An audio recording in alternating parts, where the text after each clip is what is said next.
For what purpose does the gentleman from Maryland seek recognition? Mr. Speaker, by direction of the Committee on Rules, I call up House Resolution 912, and I ask for its immediate consideration. The clerk will report the resolution. House Calendar Number 65, House Resolution 912. Resolved that upon adoption of this resolution, it shall be in order to consider in the House the bill, H.R. 3076, to provide stability to and enhance the services of the United States Postal Service and for other purposes. All points of order against consideration of the bill are waived. In lieu of the amendment in the nature of a substitute recommended by the Committee on Oversight and Reform, now printed in the bill, an amendment in the nature of a substitute consisting of the text of Rules Committee Print 117-32 shall be considered as adopted. The bill as amended shall be considered as read. All points of order against provisions in the bill as amended are waived. The previous question shall be considered as ordered on the bill as amended and on any amendment thereto to final passage without intervening motion except one. 1 hour of debate equally divided and controlled by the chair and ranking minority member of the Committee on Oversight and Reform or their respective designees. 2. The further amendment printed in the report of the Committee on Rules accompanying this resolution, if offered by the member designated in the report, which shall be in order without intervention of any point of order, shall be considered as read, shall be separately debatable for the time specified in the report, equally divided and controlled by the proponent and an opponent, and shall not be subject to a demand for division of the question. And 3, one motion to recommit. Section 2. Upon adoption of this resolution, it shall be in order to consider in the House the bill, H.R. 6617, making further continuing appropriations for the fiscal year ending September 30th, 2022, and for other purposes. All points of order against consideration of the bill are waived. The bill shall be considered as read. All points of order against provisions in the bill are waived. The previous question shall be considered as ordered on the bill and on any amendment thereto to final passage without intervening motion except one. 1 hour of debate equally divided among and controlled by the chair and ranking minority member of the Committee on Appropriations or their respective designees. And 2, one motion to recommit. Section 3. A. House Concurrent Resolution 69 is hereby adopted. B. For purposes of the joint session to receive the President of the United States on March 1, 2022, former members, delegates, and resident commissioners shall not be admitted to the hall of the House or rooms leading thereto. The gentleman from Maryland is recognized for 1 hour. Thank you, Mr. Speaker. For the purposes of debate only, I yield the customary 30 minutes to the distinguished gentleman from Pennsylvania, pending which I yield myself such time as I may consume. During consideration of this resolution, all time yielded is for the purposes of debate only. And I ask unanimous consent that all members be given 5 legislative days within which to revise and extend their remarks. Without objection. Mr. Speaker, yesterday we met in the Rules Committee and reported a rule, House Resolution 912, providing for consideration of 2 different measures. First, H.R. 3076, the Postal Service Reform Act of 2022, under a structured rule. The rule provides an hour of debate equally divided and controlled by the chair and ranking minority member of the Committee on Oversight and Reform, makes an order a manager's amendment, and provides for 1 motion to recommit. The rule also provides for consideration of H.R. 6617, the Further Additional Extending Government Funding Act. Under a closed rule, the rule provides an hour of debate equally divided and controlled by the chair and ranking minority member of the Committee on Appropriations, and provides for 1 motion to recommit. Finally, the resolution adopts H.Con. Res. 69, which provides for a joint session of Congress to receive a message from the President, and the rule restricts former members' access to the House floor during the joint session. Mr. Speaker, the Postal Service Reform Act is a major update and improvement to what's going on with our post office. Even in this increasingly digital world, Americans rely on the US Postal Service for access to life-saving prescription drugs and other essential items of living. In the ongoing pandemic, the Postal Service has been critical in helping Americans, tens of millions of Americans, vote safely and securely. Postal Service is processing an astounding 5,000 pieces of mail each second and is responsible for processing and delivering 46% of the world's mail.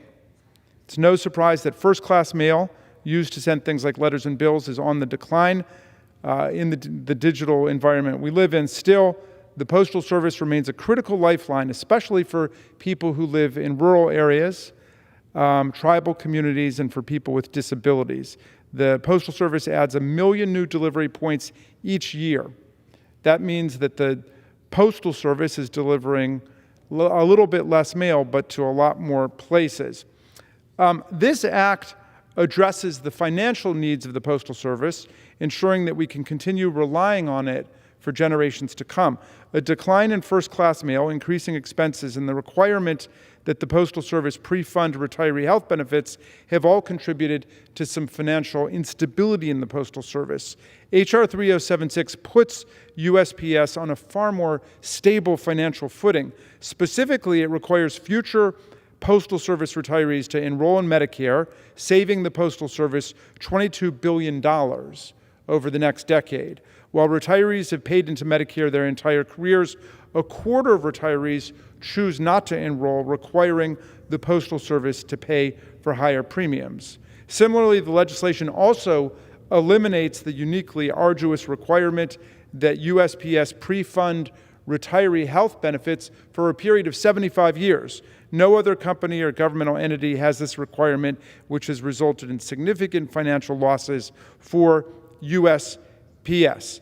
The Postal Services Reform Act also strengthens transparency and requires 6-day integrated delivery, ensuring high-quality mail service for at least 6 days a week to all Americans. It requires USPS to develop an online dashboard detailing weekly national and local level performance data to promote compliance with on-time mail delivery. Mr. Speaker, the consideration of this measure gives us the opportunity to celebrate the remarkable successes of the Post Office in our history. The founders created the Post Office even before they signed the Declaration of Independence, and they named, of course, Benjamin Franklin, the first Postmaster General for the emerging nation. It was the Post Office that unified 13 divergent and quarreling colonies into a nation, as it created a great communications network that brought the news of the day, the news of public events, to the doorstep of every fledgling American citizen, an idea that scandalized and horrified the European powers that, of course, always wanted to keep the people in the dark under the monarchies and the aristocracies of Europe. The Post Office also created the transportation system for America, the skeletal, burgeoning transportation infrastructure of the country, which is why so many of our towns and cities have streets and roads called Post Road or Postal Road or Old Post Road running through the center of town. The Post Office, of course, was an explicit delegation of power to Congress in the Constitution, as well as the power to build postal roads under Article 1, Section 8.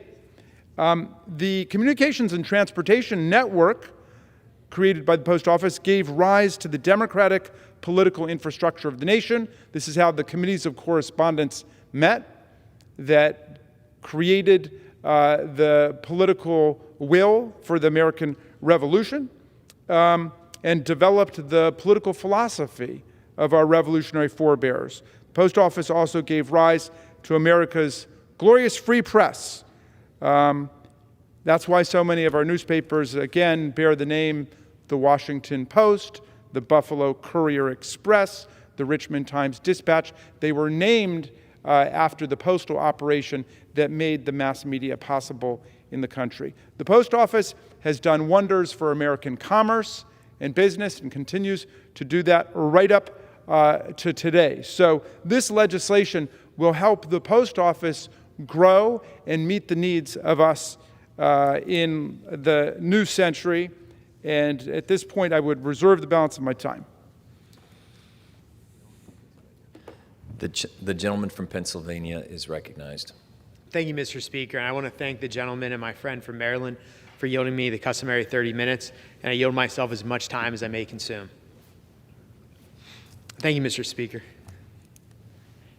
The rule before us today makes an order H.R. 6617, a resolution to fund the federal government through March 11th, and H.R. 3076, the Postal Service Reform Act of 2022.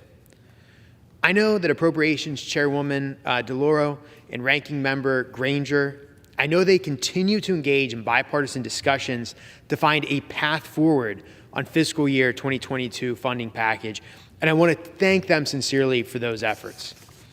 I also want to commend Chairwoman Maloney and Ranking Member Comer for working together to put forth a truly bipartisan package to stabilize the financial health of the US Postal Service and to improve efficiency and transparency for senior citizens and other Americans who rely every day on the Postal Service. Mr. Speaker, for the past 3 years, Democratic leadership has written major legislation behind closed doors with little to zero input from House Republicans, and frankly, almost zero to little input from even the committees that, of course, the Democrats control. This has truly been a behind closed door process that I've seen for the last 3 years. So it's finally refreshing to see the House consider a bill that was the subject of a robust bipartisan negotiation and that actually went through the normal committee process for once. So I just want to say I hope my colleagues across the aisle will make this the new normal as it has previously been the normal. I also hope that the majority will continue the bipartisanship that I've seen here today, continue to work with House Republicans to address the serious and pressing issues facing American families across this nation. For example, thanks to President Biden's open border policy, deadly fentanyl continues to just pour across our southern border, which is ravaging our communities, literally killing people in the heartland of this country. For example, in 2021, drug overdose deaths in the U.S. topped 100,000 for the first time in a single year. 100,000. In fact, fentanyl overdoses are reported to be the leading cause of death for Americans aged 18 to 45.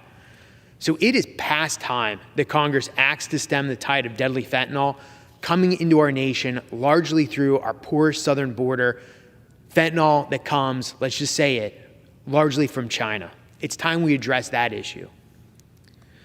At the same time, America is in the midst of a crime crisis like we haven't seen before, largely thanks to the Democrats' demonization of our police and their push, what I view as one of the worst public policy positions I've ever seen, their push to actually defund police. In 2021, at least 16 cities set new records in homicides. It's no wonder that 64% of Americans disapprove of how President Biden has handled crime. Congress should be working to address this crime surge and working to back the blue as well. Finally, Americans continue to pay higher prices to do everything from feed their families, heat their homes, even fill up their gas tanks. Instead of doubling down on the failed far-left radical policies and out-of-control spending that's actually caused this economic crisis, we should be reclaiming our energy independence. We should be eliminating burdensome regulation that hamstrings our job creators, and we should be working to ensure American families keep more of their hard-earned paychecks. So again, I want to applaud the bipartisan work that went into these bills. I want to applaud the Committee on Oversight and Reform, and of course, the Committee on Appropriation. But there are many other pressing issues that we can also be working on and should be working on for the benefit of American families. I therefore urge my colleagues to oppose this rule, and I reserve the balance of my time. The gentleman reserves. The gentleman from Maryland is recognized. Thank you very much, Mr. Speaker, and I want to thank the gentleman from Pennsylvania for his kind words, for the bipartisan leadership and initiative taken in the Postal Service Reform Act, H.R. 3076. Unfortunately, I've got to take exception to the suggestion this is somehow unique on our part. The gentleman may remember the Bipartisan Infrastructure Act that that the Democrats brought forward, but we incorporated lots of Republicans in the process, and we passed it on a bipartisan basis. That's more than $1 trillion invested in the roads, the highways, the ports, the airports, broadband, cybersecurity. That was something that I remember was talked about during the last administration. I never saw a bill, partisan, bipartisan, or otherwise, come from that side of the aisle, but within the first year of the Biden administration, that bipartisan infrastructure act was moved through Congress. We brought lots of Republicans in. I know a lot of them voted against it, some of whom are claiming credit for it back in their districts now. But in any event, this is not new for us. It takes two to tango. And so, I'm glad that the gentleman from Pennsylvania is recognizing what we're doing here, but it's hardly unique in terms of the leadership being offered. And speaking of bipartisan leadership, I get to yield 3 minutes now to the distinguished gentlelady from New York, who is the chairwoman of the Committee on Oversight and Reform, Ms. Maloney. The gentlewoman is recognized. Thank you, Mr. Speaker, and I thank the gentleman for yielding and for his leadership. I rise today in strong support of the rule on my bill, H.R. 3076, the Postal Service Reform Act.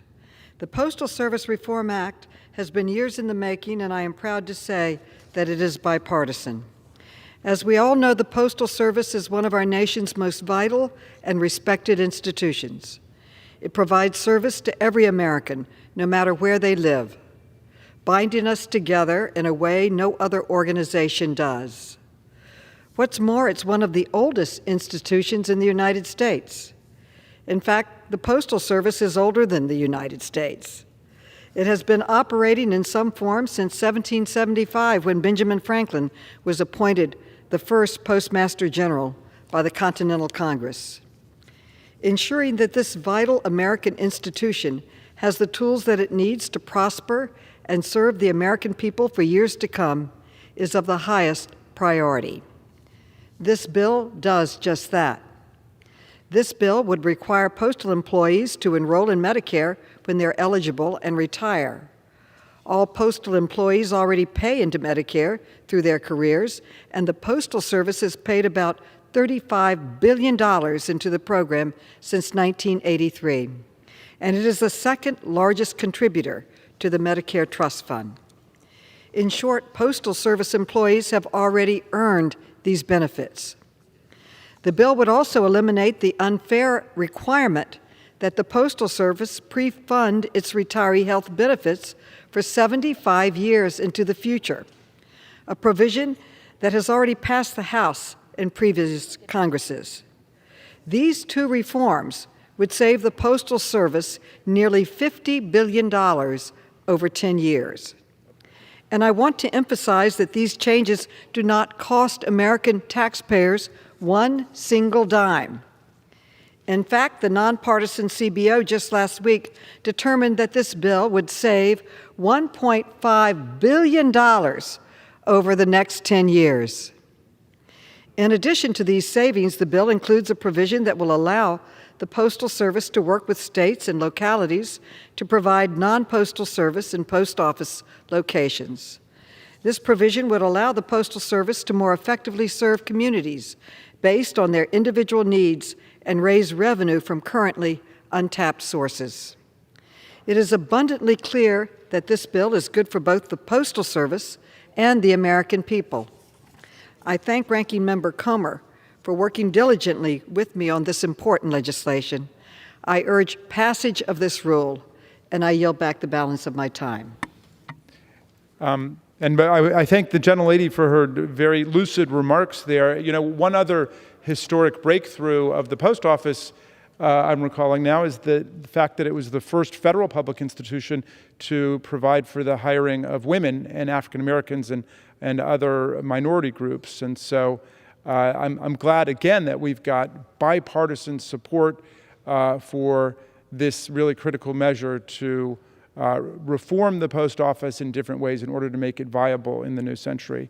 And I will reserve the remainder of my time. The gentleman reserves. The gentleman from Pennsylvania is recognized. Thank you, Mr. Speaker. I yield 2 minutes to my good friend, the gentleman from California, Mr. ISSA. The gentleman is recognized. I thank the gentleman. Mr. Speaker, I rise in opposition to this postal reform bill. not because it does nothing good, but because it doesn't do enough.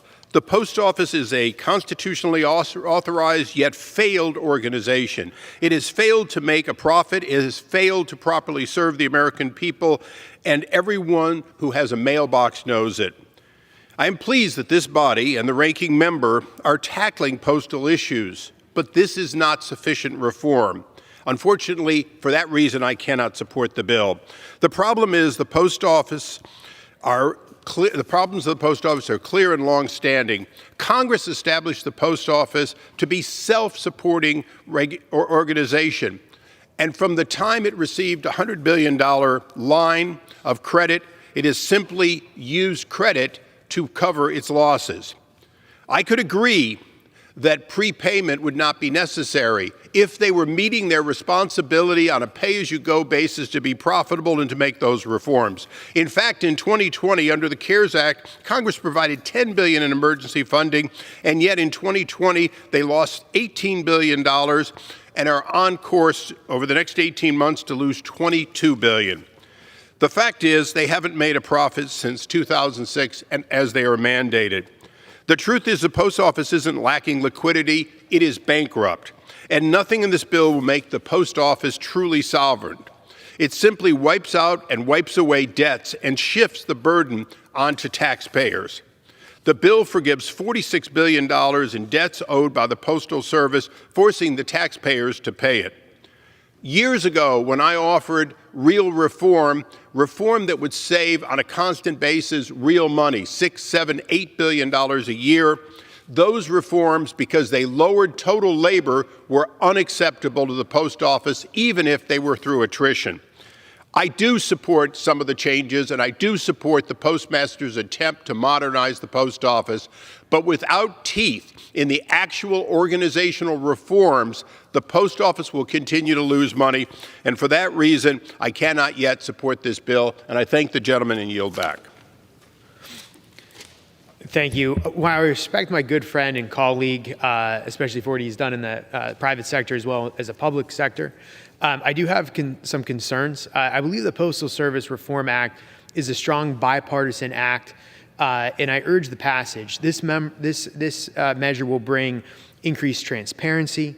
It will improve operations for senior citizens and Americans who use the Postal Service every day, and will help this institution that is critical, especially to rural America. But again, I have deep respect and admiration from my friend from California. Just would urge passage of this. And with that, I reserve. The gentleman from Maryland reserves. The gentleman from Pennsylvania is recognized. I'm sorry, the gentleman from Maryland is recognized. Thank you, Mr. Speaker. Just a quick note on the gentleman from California's points. He concedes that our bipartisan legislation does a lot of good things, but he says it doesn't do everything.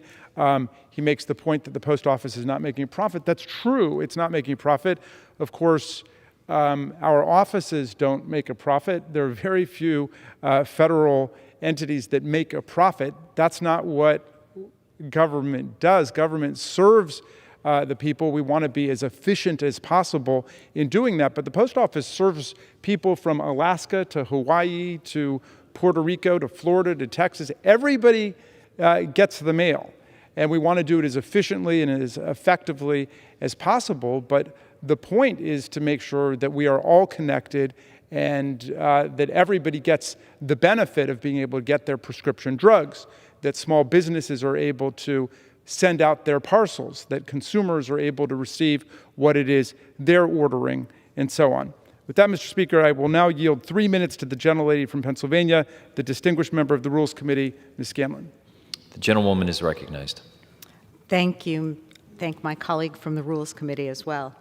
Mr. Speaker, for as long as our country's existed, the United States Postal Service has played a critical role in the function of our country, whether delivering news or bills, medicine or ballots, income tax refunds, or in a few days, maybe Valentine's. Americans, our small businesses, our state, national, and local governments rely on the Post Office and the essential daily services it provides.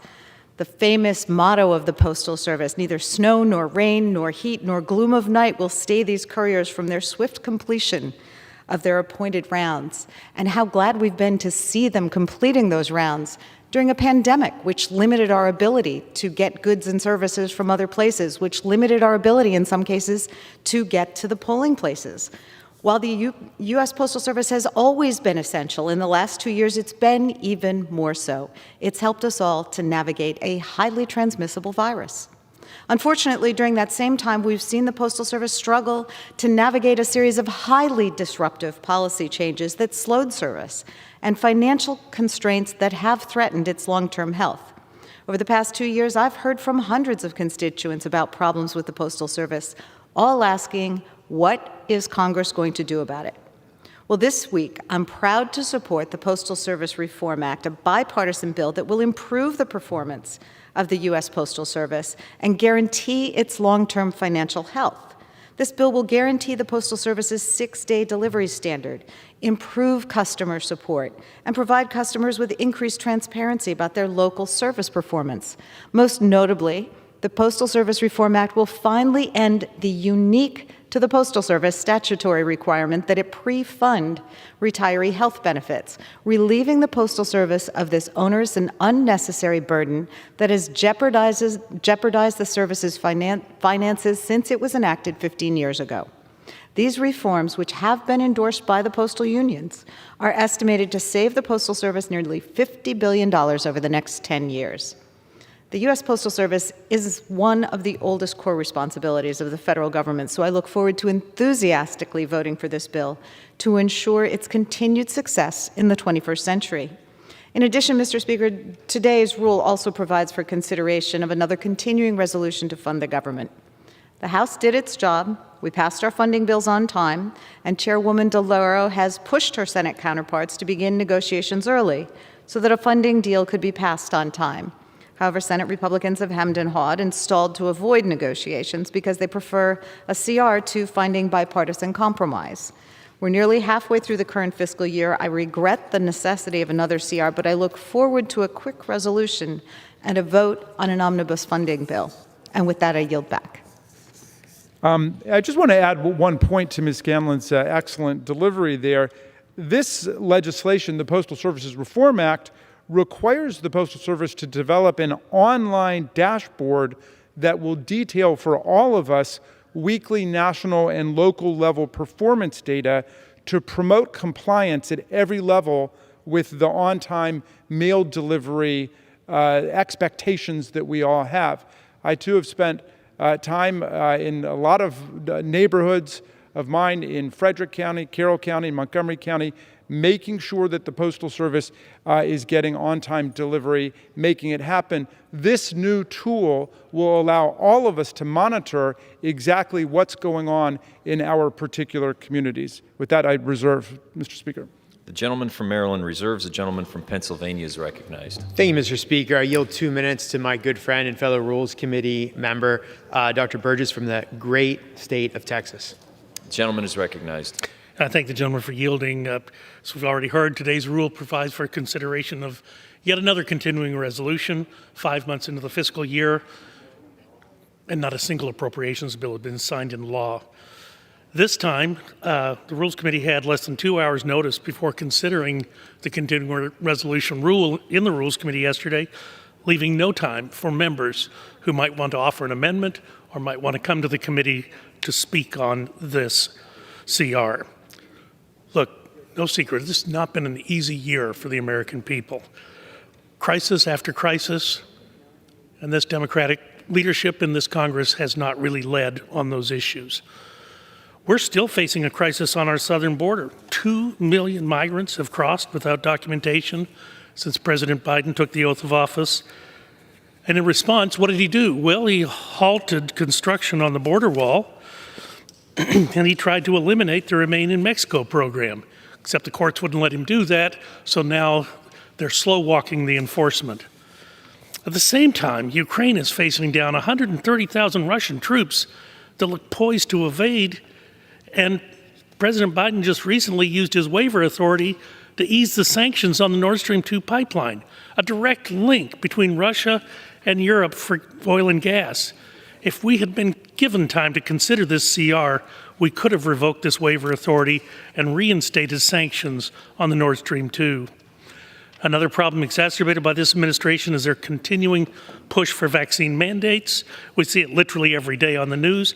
Mandates do nothing but drive unnecessary opposition. Then we need to let people make an informed choice for themselves with their doctor. Taxpayer dollars should not be spent on enforcing mandates. And finally, it's been nearly impossible to get a response back from an executive branch agency, and the reason is we've delegated our spending authority, we've delegated our appropriations authority basically to the Speaker's office, and as a consequence, no cabinet secretary feels obligated to answer the phone call from a member of Congress from either party. Thank the gentleman. I yield back. Gentleman from Pennsylvania reserves. The gentleman from Maryland is recognized. Thank you, Mr. Speaker. H.R. 6617, of course, extends funding for the federal government until March 11, 2022. We eagerly anticipate the success of bipartisan negotiations for the full omnibus package. I'd like to yield 1 minute to the gentlelady from Michigan, Ms. Lawrence. The gentlewoman is recognized. Thank you, Mr. Speaker. I rise in support of the rule providing for consideration of the Postal Reform Act. As the only member of Congress who has a 30-year career as a Postal Service employee, I'm honored to stand here today as the House takes action to protect the Postal Service for generations to come. Few know that the Constitution defines that America will have a post office service. For more than 2 centuries, the hardworking employees of the Postal Service has lived up to the agency's motto, neither sleet nor rain, nor heat or gloom of night will stay the couriers from their appointed rounds. As the agency finds itself losing billions of dollars, it's time for the Postal Service, for the Congress, to step in and ensure the Postal Service can maintain its commitment to providing prompt and reliable mail service. This bill would provide the Postal Service with the critical reforms to help address this long-term financial solvency. The Postal Service has delivered the package. Today, we have the opportunity to deliver the package. I'd like to thank the gentlelady for those excellent remarks and note that I think she speaks for millions of postal workers across the country who are excited about this legislation and the reforms that it's going to institute. This has the endorsement of the American Postal Workers Union, the National Association of Letter Carriers, the mail handlers, a number of other organizations that are invested in this. So we're excited about this bipartisan investment in making the Postal Service work for the people in this new century. And I'll reserve the remainder of my time.